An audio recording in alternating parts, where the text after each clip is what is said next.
अवनीश कुमार एक बार पुनः फिर आप सब लोगों का अपने YouTube चैनल ऑनलाइन विद्यार्थी पर स्वागत करता हूं। गुरुओं को नमन करते हुए मैं अपनी बात प्रारंभ करता हूं कि कल बेटा हम अलंकार की सीरीज पढ़ रहे थे, उसी श्रृंखला को हम आगे बढ़ाते हुए अब जो 2 अलंकार रह गए थे उन पर चर्चा करनी है। साथ ही साथ आज हम समास के टॉपिक का भी अध्ययन करेंगे। ठीक है, तो अगला अलंकार शुरू करते हैं बेटा हम। अगला अलंकार आता है बेटा विभावना अलंकार। कौन सा? विभावना अलंकार। विभावना अलंकार। ठीक है, तो सबसे पहले आपको ये ध्यान रखना है कि विभावना शब्द का अर्थ क्या होता है। विभावना शब्द का अर्थ होता है विशेष प्रकार की कल्पना। क्या होता है बेटा? विशेष प्रकार की कल्पना। विशेष प्रकार की कल्पना विभावना शब्द का अर्थ होता है। अब इसकी परिभाषा हम लिखते हैं, जहां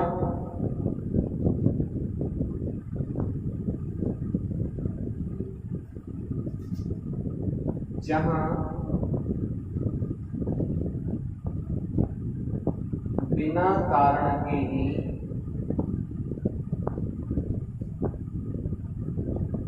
कार्य हो जाए,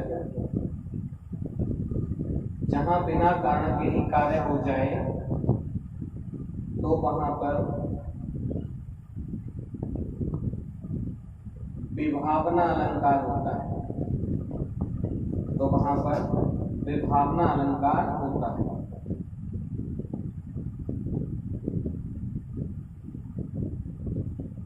तो वहां पर विभावना अलंकार होता है। इसके वाचक शब्द है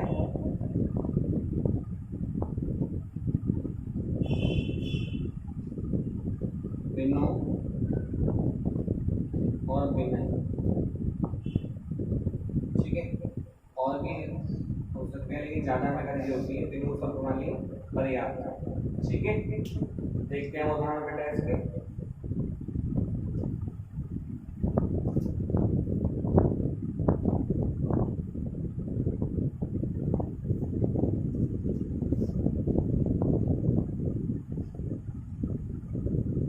निंदक नियरे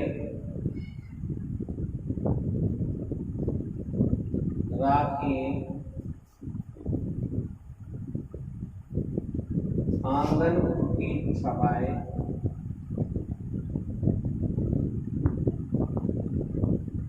आंगन की छपाए बिन पानी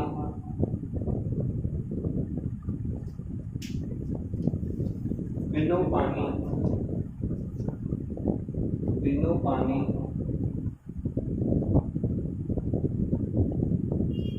साबुन बिना निर्मल करे स्वभाव।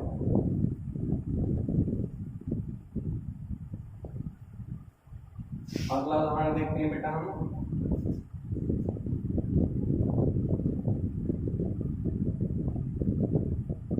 भूषण बिनु न ब्राजे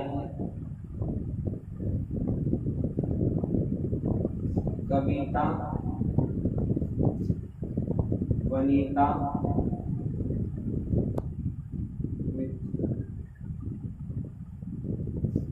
अगला उदाहरण और देखते हैं।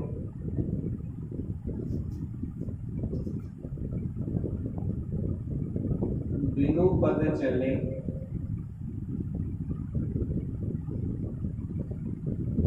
सुनी बिनु पाना। बिनु पद चले सुने बिनु पाना, कर बिनु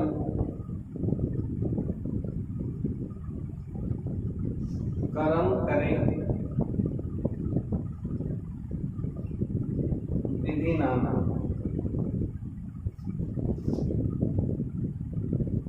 आनंद रहित सकल रस भोगी,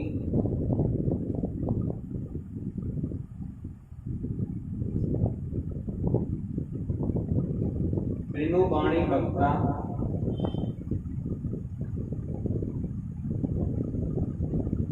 बड़ जो। ठीक है बेटा। निंदक नियरे राखिए, आंगन कुटी छवाए। मैं दोबारा लिख देता हूँ, पंक्ति को थोड़ा सा कम दिखाई दे रहा है, मार्कर थोड़ा चल नहीं रहा है।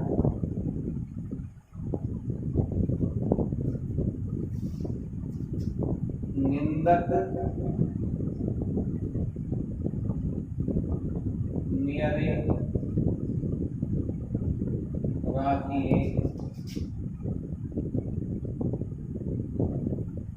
आंगन कुटी छपाए।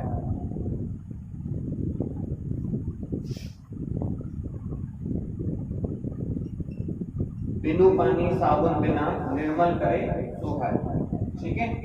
तो देखो बेटा यहाँ पर क्या है, तो सबसे पहले हमें वाचक शब्द देखना है। हमें अलंकार का वाचक शब्द क्या कह रहा है हमारा। देखो बिनु शब्द दिखाई दे रहा है यहाँ पर आपको, बिनु शब्द दिखाई दे रहा है, बिनु शब्द दिखाई दे रहा है। ठीक है, बिनु शब्द दिखाई दे रहा है, बिनु शब्द दिखाई दे रहा है। ठीक है, बिनु शब्द दिखाई दे रहा है। तो यहाँ पर क्या है हमारा, सबसे पहले तो क्या है यहाँ पर बेटा, विभावना अलंकार है। ठीक है, इसके अलावा एक उदाहरण और हो सकता है, सखी इन नैनी, सखी इन नैननी ते घर निहारे, सखी इन नैनन ते घन निहारे, बिनहि ऋतु बरसत निशि बासर, सदा मिलन दो बारे। सखी इन नैनन ते घन हारे, सखी इन नैनन ते घन हारे, बिनहि ऋतु बरसत निशि बासर, सदा मिलन दो बारे। निशि बासर सदा मिलन दो बारे। अगला गाना है, शून्य भीति पर चित्र रंग नहीं, तनु बिना लिखा चितेरे, तनु बिना लिखा चितेरे। मुनि तापस जिनपे दुख लखई, ते नरेश बिनु पावक कहीं, ते नरेश बिनु पावक नहीं। तो यहाँ पर अन्य उदाहरण भी हो सकते हैं इसी क्रम में, तो लेकिन हमें इतना ज्यादा पढ़ने की जरूरत नहीं। ये वाला जो उदाहरण है ये मोस्ट इम्पोर्टेंट है, इसको आपको अच्छे से देखना है। ठीक है, ये मोस्ट इम्पोर्टेंट है, कई परीक्षाओं में पूछा गया है, देख लेना इसको। कभी कभी क्या होता है कि इसकी एक ही पंक्ति को टॉप कर ली जाती है। क्या होता है बेटा, इसकी एक ही पंक्ति को टॉप कर ली जाती है, और कभी कभी क्या होता है, पूरा पद ही को टॉप कर लिया जाता है, पूरा पद ही को टॉप कर लिया जाता है। ठीक है, तो इसको हमें ध्यान में रखना है कि देखो यहाँ पर बिनु शब्द आ रहा है। मैं एक किसी का अर्थ बता देता हूँ। बिनु पद चले, बिना पद के चल सकता है। सुने बिनु काना, बिना कान के सुन सकता है। कर बिनु, कर्म का हाथ, बिना हाथ के ही कर्म करे बिनु, मतलब बहुत प्रकार के कार्य कर सकता है। आनंद रहित, बिना मुख के क्या सकल संपूर्ण रस का पान कर सकता है। बिनु वाणी वक्ता, बिना वाणी के बहुत बड़ा वक्ता है और बहुत बड़ा विद्वान। ठीक है, तो यहाँ पर हमारा ये विभावना अलंकार हो जाता है। अगला अलंकार है इसी क्रम में विरोधाभास अलंकार। कौन सा है बेटा, विरोधाभास अलंकार।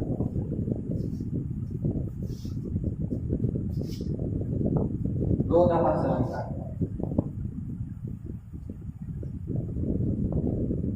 कभी कभी आपसे विभावना शब्द का अर्थ भी पूछ दे सकता है, तो ध्यान रखना विभावना शब्द का अर्थ होता है विशेष प्रकार की कल्पना, इमेजिन करना। ठीक है, विशेष रूप से, तो वहां पर विभावना अलंकार होता है। ठीक है, अगला है हमारा बेटा विरोधाभास अलंकार।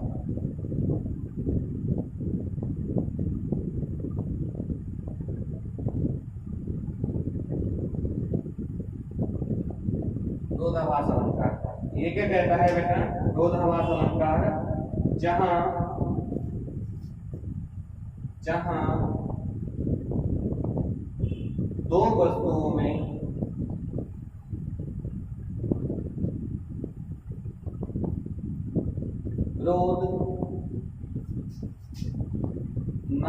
होने पर भी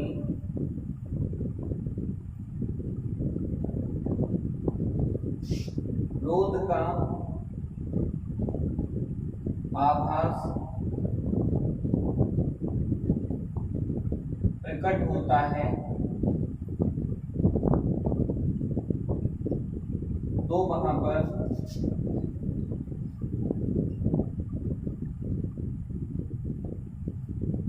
विरोधाभास अलंकार होता है। तो वहां पर क्या होता है बेटा, विरोधाभास अलंकार होता है हमारा। ठीक है, अब देखो यहाँ पर क्या है, हम उदाहरण से समझेंगे।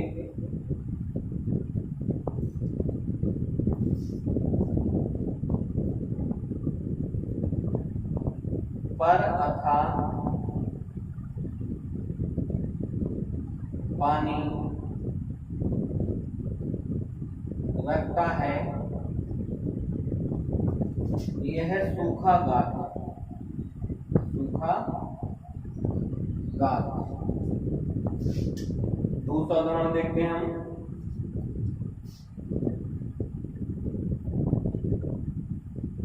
या अनुरागी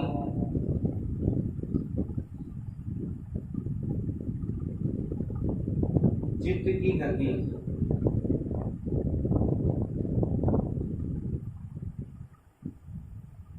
समुझे ना ही कोई,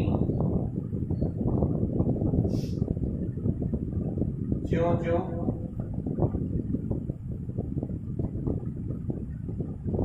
बूढ़े श्याम रंग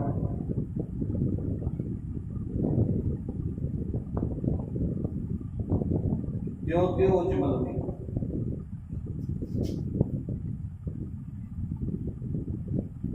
त्यों त्यों उज्ज्वल हुई। ठीक है, या अनुरागी चित्त की गति समझे न कोई, जो जो बूढ़े श्याम रंग त्यों त्यों उज्ज्वल हुई।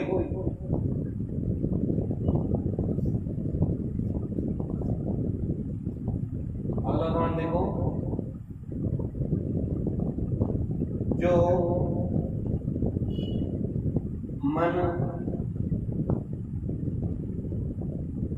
करते नमन है,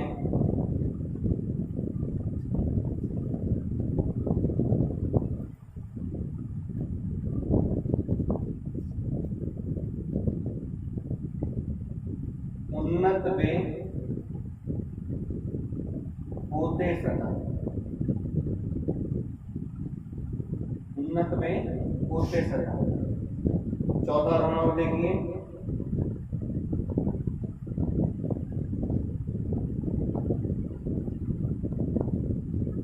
बामुखी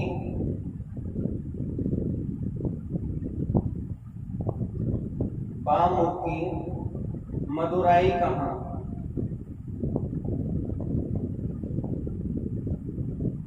मदुराई कहाँ, कहाँ कहें।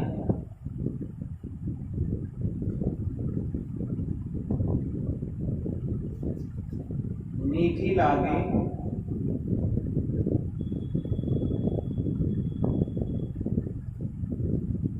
आख्यान लुनाई, आख्यान लुनाई। बामुखी मदुराई कहाँ है, मीठी लागे आख्यान लुनाई। देखो समझो बेटा, इसको क्या कहना चाह रहा है यहाँ पर।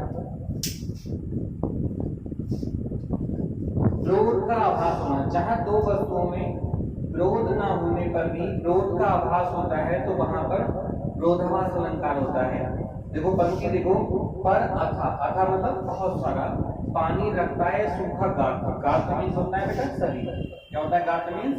शरीर। अब आप ये बताओ बेटा, पतले दुबला व्यक्ति के अंदर पानी की जो मात्रा होगी वो कम होगी एक मोटे चौड़े व्यक्ति की अपेक्षा, लेकिन क्या है वो अथा मतलब बहुत सारा, जितना समुद्र अपने अंदर पानी रखता है इतना वो रखता है, जबकि होना चाहिए कम, लेकिन वो क्या रहा है ज्यादा। क्रोध हो रहा है, उल्टा हो रहा है पतला दुबला व्यक्ति, लेकिन वो क्या रहा है उसका उल्टा हो रहा है, विपरीत हो रहा है। दूसरा देखो, यहाँ अनुरागी चित मतलब मन की गति समझे न कोई। अगर कोई व्यक्ति प्रेम करने वाला है, अगर कोई व्यक्ति प्रेम करने वाला है तो उसके चित मतलब मन की गति को समझे न कोई, मतलब कोई उसके मन की गति को नहीं समझ सकता। जो जो बूढ़े श्याम रंग, जितना जो जो बूढ़े श्याम रंग, जितना कोई व्यक्ति काले, श्याम से मतलब क्या है बेटा, काले रंग में, जितना व्यक्ति श्याम रंग में यानी कि काले रंग में डूबता है, क्यों तो उज्जवल हुई, इतना ही क्या है, उज्जवल होता चल जाता है, सफेद होता चल जाता है। अब ये बताओ कि काले रंग में डूबने में व्यक्ति काला होगा या सफेद होगा? काला होगा, लेकिन वो क्या रहा है, उसके उल्टा हो रहा है, उज्जवल हो रहा है, सफेद हो रहा है। तो यहाँ पर क्या है बेटा हमारा, यहाँ पर क्या है हमारा, बताओ, रोध हो रहा है, उल्टा हो रहा है उसका, तो विरोधाभास अलंकार है। दूसरा देखो, जो मन करते नमन है, जो मन करते नमन है, नमन मतलब नमस्कार करते हैं, उन्नत वे होते सदा, उन्नत वे होते सदा। अब ये बताओ कि जो व्यक्ति नमन नमस्कार नहीं करते, क्या वो उन्नतशील नहीं होते? क्या वो उन्नति नहीं करते? क्या आप हमेशा दिन रात नमस्ते करते हो? क्या अंबानी जी हमेशा दिन रात सबको नमन करते हैं? नहीं करते ना, तब भी व्यक्ति उन्नत हो सकते हैं। तो उल्टा हो रहा है यहाँ पर, जो मन करते नमन है, उन्नत वे होते सदा। ऐसा नहीं है, हर व्यक्ति उन्नत हो सकता है, कार्य उसका प्रधान होना चाहिए। अगला है, बा मुख की मधुराई कहाँ है, मतलब उस मुख की मधुराई कहाँ है, मतलब मीठापन कहाँ है, मधुरता कहाँ है? मीठी लागे आख्यान लुनाई, मीठी लागे, मीठी मतलब मीठी लागे, आख्यान लुनाई, लुनाई में जाते लौन नमक। आंख का जो आंसू होता है वो क्या होता है, नमकीन होता है, लेकिन हो क्या रहा है, वो मीठी लागे, मतलब मीठा लगता है। जब नायिका रोती है तो क्या लगता है, बड़ा अच्छा लगता है। और वो हमें क्या, मीठी लागे आख्यान लुनाई, मतलब आंख का रोना उसका क्या मीठा लगता है, जबकि ऐसा कुछ नहीं होना चाहिए, नमकीन मतलब दुख होना चाहिए, लेकिन वो क्या रहा है, मीठा हो रहा है। तो यहाँ पे क्या है बेटा हमारा, विरोधाभास अलंकार है। कौन सा अलंकार है बेटा? विरोधाभास अलंकार है। तो अलंकार हमने आज जो है, अलंकार बेटा आज हम लोगों ने समाप्त कर लिए हैं। अब इसी क्रम में हम आज जो टॉपिक पढ़ेंगे बेटा, समास को पढ़ेंगे। इसको पढ़ेंगे, समास को पढ़ेंगे। समास की आज चर्चा और समास की भूमिका पे हम बात करते हैं, ठीक है? चलिए स्क्रीनशॉट ले लीजिए इसका।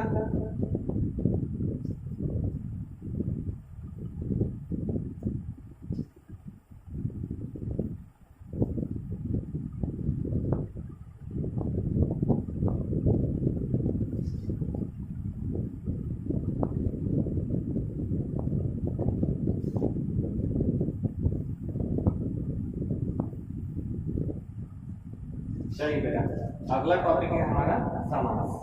क्या टॉपिक है बेटा? समास।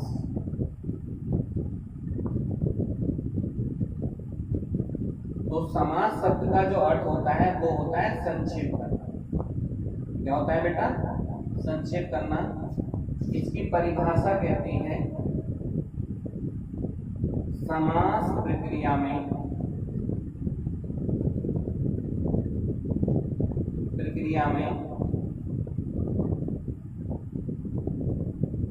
शब्दों या पदों का संक्षेपीकरण किया जाता है। शब्दों या पदों का संक्षेपीकरण किया जाता है, ये इसकी परिभाषा है, ठीक है? लेकिन क्या है कि उसका संक्षेपीकरण हमें ऐसे करना है कि उसके अर्थ में परिवर्तन ना हो, ठीक है? अर्थ उसका क्या हो, इक्वली रहे। जैसे हम बात करें, जैसे मैंने लिखा है यहां पर,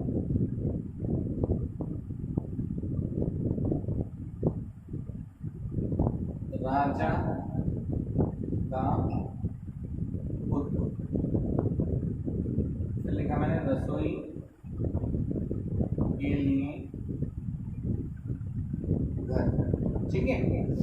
अब समास प्रक्रिया में क्या, शब्दों या पदों का संक्षेपीकरण किया जाता है, उसको हमें छोटा करना होता है। अब हमें क्या है, इस चीज को राजा का पुत्र और रसोई के लिए घर को, इसको हमें क्या छोटा करना है, लेकिन क्या है बेटा, इसके अर्थ में परिवर्तन ना हो हमारा, अर्थ में परिवर्तन ना हो हमारा। तो इसको हम यहाँ पर देखेंगे कि कैसे करना है हमें। देखो इसे हम क्या कह सकते हैं बताओ, क्या कह सकते हैं? इसे कहते हैं, कह सकते हैं बेटा राज, ठीक है। और इसे क्या कह सकते हैं हम? रसोई कह सकते हैं हम। लेकिन अब हम इसको यहाँ पर थोड़ा सा, हम यहाँ पर इसको मिटा रहे हैं और हम नए सिरे से बात करते हैं, ठीक है। इसको थोड़ा मिटा रहे हैं, अब हम बात करते हैं। देखो यहाँ पर मैं लिखा है यहाँ पर राजा का पुत्र, फिर लिखा हमने रसोई के लिए घर, ठीक है, ये लिखा हमने। अब इसको हमें क्या है, छोटा करना है, तो इसे हम क्या कह सकते हैं? राजपुत्र, या इसे क्या कह सकते हैं हम बेटा? रसोई घर कह लिया हमने। अब ये हम इस चीज को हम यहाँ से इधर उठा कर लेकर आए, इस चीज को हम यहाँ से इधर उठा कर लेकर आए हैं। अब इसको देखिए यहाँ पर आप लोग, इसको देखिए बेटा आप यहाँ पर आप लोग कि इसे हम जो लेकर आए हैं उठाकर, इसे जो हम यहाँ पर उठाकर लेकर आए हैं, इसे हमने राजा के पुत्र को क्या कह लिया? राजा के पुत्र को क्या कह लिया? राजपुत्र। और रसोई घर के लिए क्या कह लिया हमने? रसोई के लिए घर। क्या कह लिया हमने बेटा? रसोई के लिए घर, ठीक है।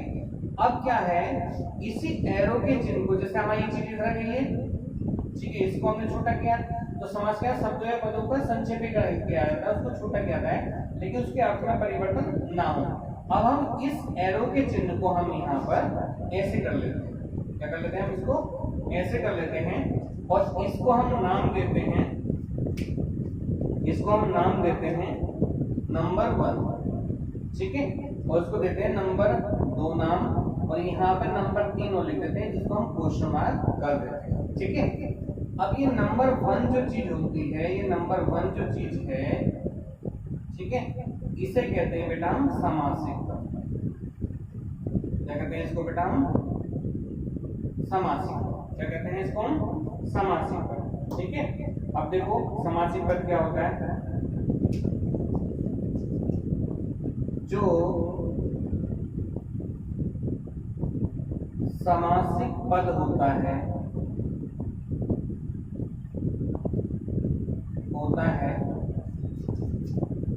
वह दो पदों से मिलकर बनता है, जिसमें पहले पद को पूर्व पद तथा दूसरे पद को उत्तर पद कहते हैं। तो पहले पद को हम क्या कहते हैं बेटा? पूर्व पद, और दूसरे पद को क्या कहते हैं हम? उत्तर पद कहते हैं। इनके प्रथम पद और द्वितीय पद, ऐसे भी हम कह सकते हैं, प्रथम पद भी कह सकते हैं और द्वितीय पद भी कह सकते हैं, ठीक है। जैसे मैं यहाँ पर ये दोनों शब्द मैंने लिखे हैं यहाँ पर, जैसे राजपुत्र और रसोई, ये दोनों ही शब्द हैं हमारे यहाँ पर। अब मैं इसमें कहूं कि राजपुत्र शब्द जो है, राज ये पहला पद हो गया, ये दूसरा पद हो गया। ऐसे ही रसोई क्या हो गया? पहला पद हो गया, घर क्या हो गया? दूसरा पद हो गया। तो ये क्या हो जाएगा बेटा हमारा? पूर्व पद, और ये क्या हो जाएगा बेटा हमारा? उत्तर पद। ऐसे ये क्या हो जाएगा बेटा? पूर्व पद, और ये क्या हो जाएगा बेटा हमारा? उत्तर पद, ठीक है। आ रही है इतनी बात समझ में, ठीक है। ये जो समासिक पद होता है, ये जो पद जिसमें समास हमसे पूछा गया है, वो दो पदों का बना हुआ होता है। वो क्या होता है बेटा? दो पदों का होता है। कितने पदों का होता है? दो पदों का होता है। ये कि परीक्षा में आपसे पूछा जाएगा कि भैया राजपूत शब्द में क्या समास है, तो जो भी समासिक पद आपसे पूछा गया है वो दो पदों का बना हुआ होगा। तीन पदों वाले में समास नहीं होता है, और उसके अपवाद हो सकते हैं कहीं पर, तो वो सब अलग होते हैं। लेकिन जो मोस्टली जो आपसे परीक्षा में पूछा जाता है तो समासिक पद वाला जिसमें समास पूछा गया है वो 2 ही पदों वाला शब्द होता है। ठीक है, अब जो हमने यहाँ पर नाम दिया था ये पहला पद, अब यहाँ पर ये दूसरा पद। ठीक है, इसको हम यहाँ लगाते हैं नंबर 2। नंबर 2 जो है हमारा, इसे कहते हैं बेटा हम समास विग्रह। क्या कहते हैं इसको हम? समास विग्रह। ठीक है, विग्रह का अर्थ होता है फैला देना, बड़ा कर देना। क्या होता है बेटा? फैला देना और बड़ा करना। इसकी परिभाषा क्या होती है समाज में? समासिक पद को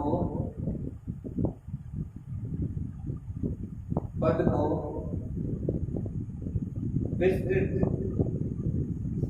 मतलब बड़ा, विस्तृत करने की रीति,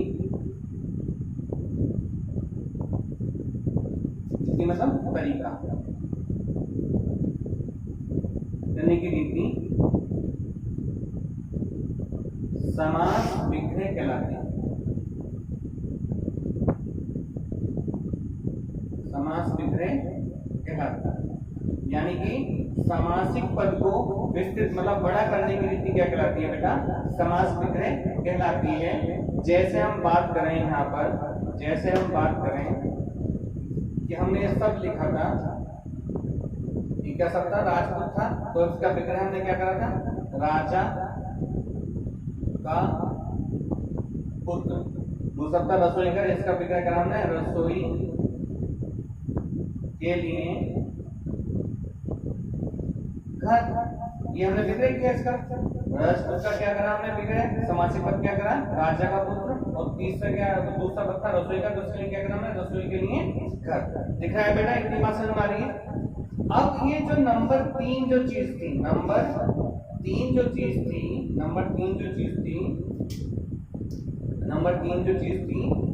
इसे कहते हैं बेटा हम समास। इसमें समास होता है। ठीक है, इसमें क्या होता है? समास कौन सा होता है? तो बेटा समास जो होते हैं हमारे 6 प्रकार के होते हैं। कितने प्रकार के होते हैं बेटा? 6 प्रकार के होते हैं। समास हमारे 6 प्रकार के होते हैं, जिनको आज हमें पढ़ना है। समास कितने प्रकार होते हैं बेटा? 6 प्रकार के होते हैं। ठीक है, मैं नाम लिख रहा हूँ अभी एक का, उस पर चर्चा करेंगे अभी हम। समास 6 प्रकार के होते हैं। ठीक है, तो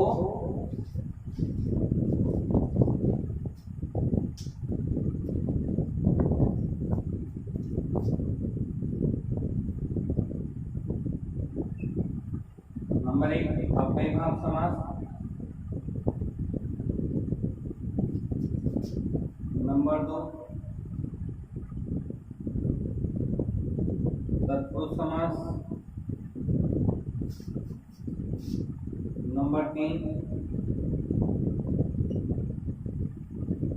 क्रमधारय समास, नंबर 4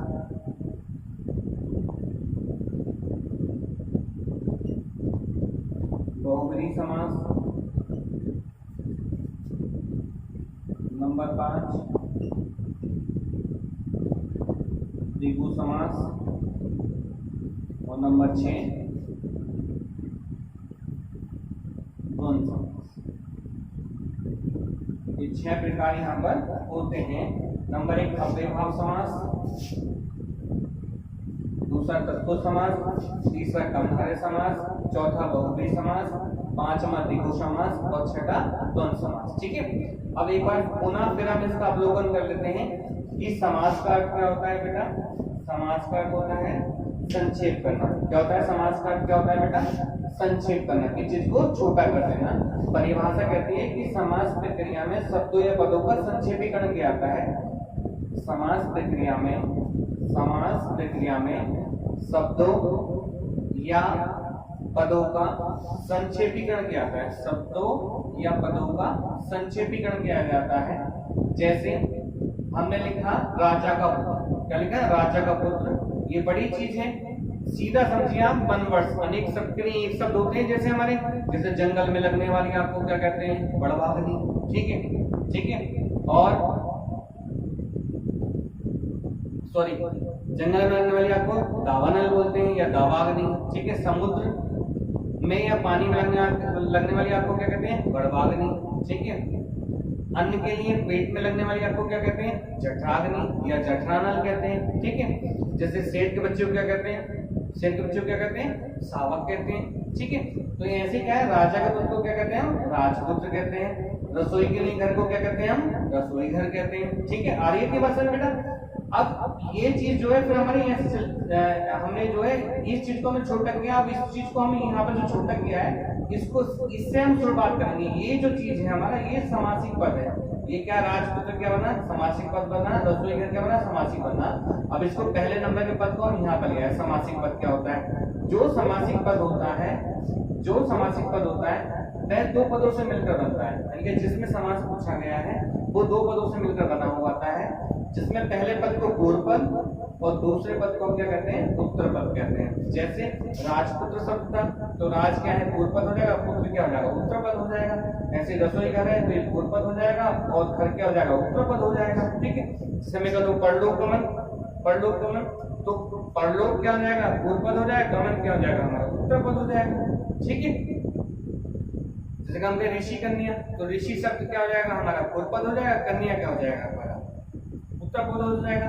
मैंने कहा अकाल पीड़ित, तो अकाल क्या हो जाएगा? पूर्व पद हो जाएगा, पीड़ित क्या हो जाएगा? हमारा उत्तर पद हो जाएगा। ऐसे ही बहुत सारे शब्द हमें यहाँ पर करने हैं और उनको आपको समझना है। तो यानी कि आपसे क्या समझा कि समासिक पद जो होता है वो दो पदों से मिलकर बना हुआ होता है, जिसमें पहले पद को पूर्व पद और दूसरे पद को हम क्या कहते हैं बेटा? उत्तर पद।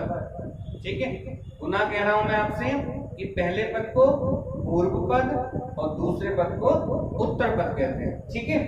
अब देखो यहाँ पर देखो, फिर दूसरी चीज थी जिसको विस्तृत से क्या नाम किया? मैं समास विग्रह। क्या नाम किया? समास विग्रह। विग्रह का अर्थ होता है फैला देना, विस्तृत कर देना। परिभाषा कहती है इसकी समासिक पद को विस्तृत यानी कि बड़ा करने की जो रीति है, रीति मतलब तरीका, उसे हम क्या कहते हैं? समास विग्रह कहलाती है। ठीक है। वो क्या कहलाती है? समास विग्रह कहलाती है। जैसे हमने राजपुत्र को क्या लिखा? राजा का पुत्र। रसोई घर को क्या लिया? रसोई के लिए घर। और ठीक है।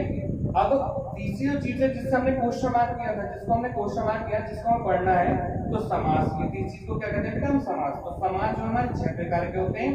कितने प्रकार के होते हैं? 6 प्रकार के होते हैं। पहला अव्ययभाव समास, दूसरा तत्पुरुष समास, तीसरा गंधार्य समास, चौथा बहुव्रीहि समास, पांचवा द्विगु समास और छठा द्वंद्व समास। ठीक है। ये 6 प्रकार हमारे यहाँ पर हो गए। अव्ययभाव समास, तत्पुरुष समास, गंधार्य समास, बहुव्रीहि समास, द्विगु समास और द्वंद्व समास। ठीक है।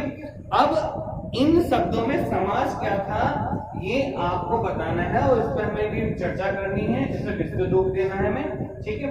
अब हम यहाँ पर अपनी बात को यहाँ पर अभी रोक रहे हैं। ठीक है। आप इतना पहले समझ लीजिए। ठीक है।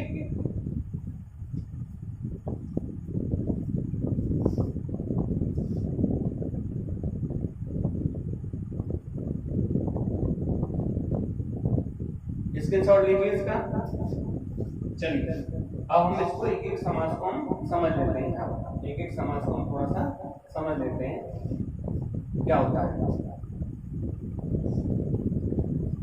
बहुत ही शॉर्ट तरीके से आपको बता रहा हूं और शॉर्ट ट्रिक के अकॉर्डिंग बता रहा हूं। अब यहाँ पर मैं शॉर्ट ट्रिक के अकॉर्डिंग सारे समासों पे चर्चा करूंगा, बाद में इसका विस्तृत रूप हम देंगे। जैसे हमने अलंकार में पढ़ा था कि हमने शॉर्ट रूप दिया था, संधि में किया था शॉर्ट रूप दिया था, बाद में हमने उसको क्या विस्तृत रूप दिया था। अब मैं यहाँ पर एक एक अलंकार पे चर्चा करता हूँ कि क्या होता है क्या नहीं होता। ठीक है। चलिए बेटा, ये आपकी पूरा ही क्या है रिवीजन क्लास बन जाएगी। इससे एक वीडियो से आप पूरे 6 के 6 समास पढ़ने की जरूरत नहीं है। इससे एक वीडियो से ही हमारा काम हो जाएगा। कभी भी आप कभी परीक्षा से पहले आपको दोहराना है, रिवीजन करना है, तो रिवीजन वीडियो बन जाएगी आपकी और आपको निश्चित सफलता मिलेगी। निश्चित सफलता मिलेगी। 101% बोल रहा हूँ कि समास पढ़ने के बाद में आपकी कोई भी जो रिक्वायर्ड है या कोई भी शब्द है आपका कभी गलत नहीं होगा, ऐसा मेरा विश्वास है। और मेरी कथनी और करनी में जरा सा भी अंतर नहीं होता है। ठीक है। देखिए बात करते हैं अभी। सबसे पहले अव्ययभाव समास। नंबर 1 अव्ययभाव समास। ठीक है।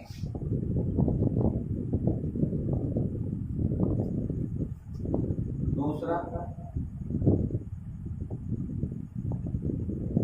तत्पुरुष समास,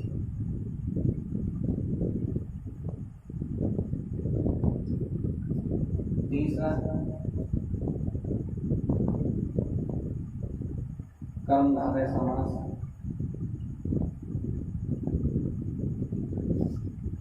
चौथा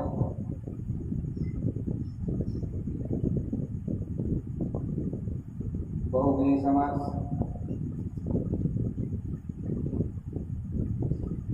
पांचवा द्विगु समास, छठा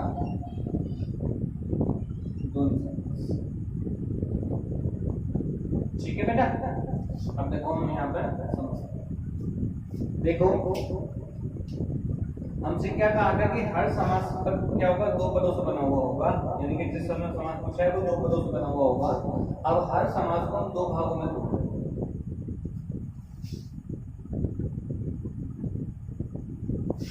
इसे हम पहला पद, इसे दूसरा पद, पहला पद, दूसरा पद, पहला पद, दूसरा पद, पहला पद, दूसरा पद, पहला पद, दूसरा पद, पहला पद और दूसरा पद, ये हमने नाम दे दिया।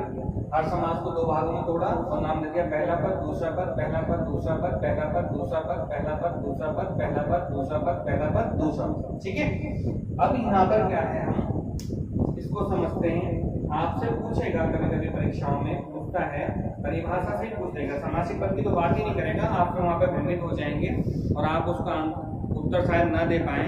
तो अभी रिवाइज एक बार में तुम्हारा रिवाइज हो जाएगा और आपकी स्मृति पटल पर जितनी भी विसंगतियां हैं या जितनी भूल उस पर पड़ी हुई है थोड़ी सी, वो बिल्कुल साफ हो जाएगी, हटती चल जाएगी अच्छी क्लास से आपको। ठीक है, लगेगा अम्मी और अब्बू में कितना बड़ा अंतर है, अम्मी और अब्बू में कितना बड़ा अंतर है दिखाई दे जाएगा आज आपको। ठीक है, अव्ययभाव समास, तत्पुरुष समास, कर्मधारय समास, बहुव्रीहि समास, द्विगु समास और द्वंद्व समास। ठीक है, अब यहाँ पर आपको याद रखना है कि आपसे पूछेगा कि किस समास में कौन सा पद प्रधान होता है। ध्यान रखना, अव्ययभाव समास में आपका पहला पद प्रधान होता है, अव्ययभाव समास में पहला पद प्रधान होता है, तत्पुरुष समास में दूसरा पद प्रधान होता है, कर्मधारय समास में पहला पद विशेषण और दूसरा पद क्या होता है बेटा, विशेष्य होता है। पहला पद विशेषण और दूसरा पद विशेष्य होता है। विशेषण विशेष्य भी हो सकता है, ठीक है, उपमेय उपमान भी हो सकता है, ध्यान रखना। ठीक है, बहुव्रीहि समास में क्या है, पहला पद और दूसरा पद दोनों पद मिलके किसी तीसरे, यानी कि इसमें क्या होता है, अन्य पद प्रधान होता है। आपसे पूछेगा कि निम्नलिखित में चार विकल्प दे रखे होंगे, निम्नलिखित में किस समास में अन्य पद प्रधान होता है, चार विकल्प होंगे, द्वंद्व समास, द्विगु समास, बहुव्रीहि समास और कर्मधारय समास। तो कौन सा होगा बेटा आपका आंसर, क्या हो जाएगा, बहुव्रीहि समास। जिस समास में अन्य पद प्रधान होता है तो वहां पे क्या होता है बेटा, बहुव्रीहि समास होता है। कौन समास होता है, बहुव्रीहि समास होता है। ठीक है, द्विगु समास में क्या होता है, पहला पद संख्यावाची होता है, पहला पद संख्यावाची और दूसरा पद क्या है, समूह का बोध कराता है। क्या होता है बेटा, समूह का बोध कराता है। ठीक है, लेकिन ये चीज ध्यान रखना कि संख्यावाची हो और उसमें जरूरी नहीं कि उसमें द्विगु समास हो, उसमें कुछ और भी हो सकता है। लेकिन क्या है, क्योंकि समास जो है बेटा दो पदों से मिलकर बनना है, समास दो पदों से मिलकर बनना है, पहले पद को पूर्व पद और दूसरे पद को उत्तर पद कहते हैं। तो हमें क्या है, कभी कभी क्या है, दूसरे पद को भी देखना पड़ जाता है। तो जैसे संख्यावाची शब्द, पहला पद संख्यावाची, दूसरा समूह का बोध कराएगा, ध्यान रखिए आपको बहुत। ठीक है, इसमें क्या है, दोनों समास में पहला पद और दूसरा पद दोनों ही पद प्रधान होते हैं। ठीक है, और दोनों पदों के बीच में एक योजक चिन्ह लगा हुआ होता है, लेकिन कभी कभी इसके भी अपवाद हो सकते हैं, इसके भी अपवाद हो सकते हैं। दोनों पद एक दूसरे के विपरीत होते हैं। ठीक है, दोनों पद एक दूसरे के विपरीत भी होते हैं, ध्यान रखना। ये हमारी समास की मूलभूत विशेषताएं या मूलभूत अंग है, इसमें जो पार्ट्स हैं इसके, जो इसकी वो है कंडीशन, वो यहाँ पर है। अव्ययभाव समास में पहला पद प्रधान होगा, तत्पुरुष समास में दूसरा पद प्रधान होगा, कर्मधारय समास में पहला पद विशेषण और दूसरा पद विशेष्य होगा। विशेष्य विशेषण भी हो सकता है, उपमेय उपमान भी हो सकता है। बहुव्रीहि समास में क्या होगा, पहला पद और दूसरा पद दोनों पद मिलकर किसी तीसरे अन्य पद प्रधान होगा इसमें। ठीक है, और द्विगु समास में पहला पद संख्यावाची और दूसरा पद क्या है, समूह का बोध कराएगा। द्वंद्व समास में क्या होगा, पहला पद और दूसरा पद दोनों पद मिलकर किसी तीसरे अन्य पद का बोध किसमें कराएंगे हमारे बहुवचन में। इसमें क्या पहला पद और दूसरा पद दोनों ही पद प्रधान होंगे, दोनों पदों के बीच में यानी कि समासिक पदों के बीच में एक योजक चिन्ह लगा होगा, समासिक पदों के बीच में एक योजक चिन्ह लगा हुआ होगा, ठीक है। और साथ ही साथ क्या है, कभी कभी इसका अपवाद भी हो सकता है, दोनों पद एक दूसरे के विपरीत होते हैं, ये अन्य बात है, अलग बात है, ठीक है। इतनी बात समझ आ रही है, आ रही है बेटा इतनी बात समझ में। तो हम अव्ययभाव समास की बात करते हैं, अव्ययभाव समास की। देखो हिंदी में बेटा टॉपिक होता है अव्यय, ठीक है। अव्यय आपने एक शब्द पढ़ा होगा अव्यय, मैं तो बोल रहा हूँ अव्यय। व्यय शब्द का मीन्स क्या होता है, खर्च करना। क्या होता है, खर्च करना। अगर मैं इसके आगे अ उपसर्ग लगा दूं क्या बन गया, अव्यय, जिसको हम खर्च ना कर सके। तो अव्यय संस्कृत में कहा गया है, संस्कृत में कहा जाता है न व्ययति